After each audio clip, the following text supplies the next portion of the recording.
Абылай мен Ботақан би. Абылай хан керей руынан шыққан Ботақан бимен жанжалдасып, оның бет бақтырмайтын ерлігіне қатты ашуланады. Сөйтіп, өз жасауылдарына көр қаздыртып, Ботақанды соған отырғызып қоюға бұйырады.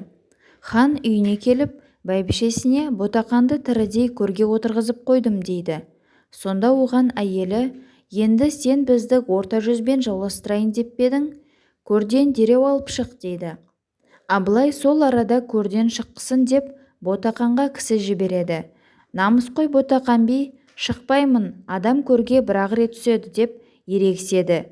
Жіберген кісі Абылайға: анау моладан шыққысы келмей жатыр деп айтып келеді.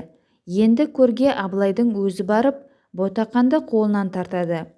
Ботақан сірескенімен Абылай күштірек еді.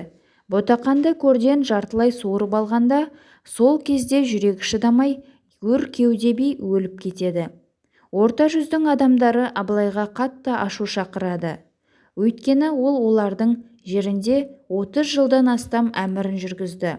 Олар оған барлық жорықтары мен шайқастарында көмектесті. Орта жүздің би батырларының ашу-ызасынан сескенген Абылай хан қашып жөнеледі. Қазбек би бастаған арғындар мен наймандар оның соңынан 3 күн қуалайды. Сонда Абылайдың бәйбішесі айтыпты: хан ием, сен не білдің? Не білуші едім, бізді Қазбек би қуып келеді. Оның басында 3 түрлі ой бар. Бізді қуып жетсе, сенен мені тартып алса, қуғынды тоқтатады. Бұл бірінші. Бізді қуып жетсе, сені өлтіреді. Ондай жағдайда бәрі өзінен өзі бітпек. Бұл екінші. Үшіншісі, ол бізден сенің тайқазаныңды алса, қуғынды сонда тоқтатуы мүмкін. Абылай хан әйелінің тілін алып, үлкен қара қазанды жол үстінде қалдырып кетеді. Соңына түскен Қазбек би бұл қазанды көріп, қуғынды тоқтатыпты. Сонда ол найзасын жерге шаншып, былай депті: уа халқым, Абылай жай адам емес. Оның соңынан қуғанда менің 3 түрлі ойым бар болатын. Біріншісі, Абылайды қуып жетсем, оны өлтіріп, Ботақанның кегін алмақ едім. Екіншісі, егер қуып жетсем, Абылайдың өзін болмаса да әйелін тұтқынға алмақ едім. Үшіншісі, оларды қуып жете алмасам да, ошағының құт берекесі саналған тайқазанын алсам деп едім. Осылайша Қазбек би қазанды алып, қуғынды тоқтатып еліне қайтыпты. Бұл қазанда Қазбектің өзі ас пісіріпті. Ол оны ұлы Бекболатқа мұра етіп қалдырыпты. Одан тіленші алыпты.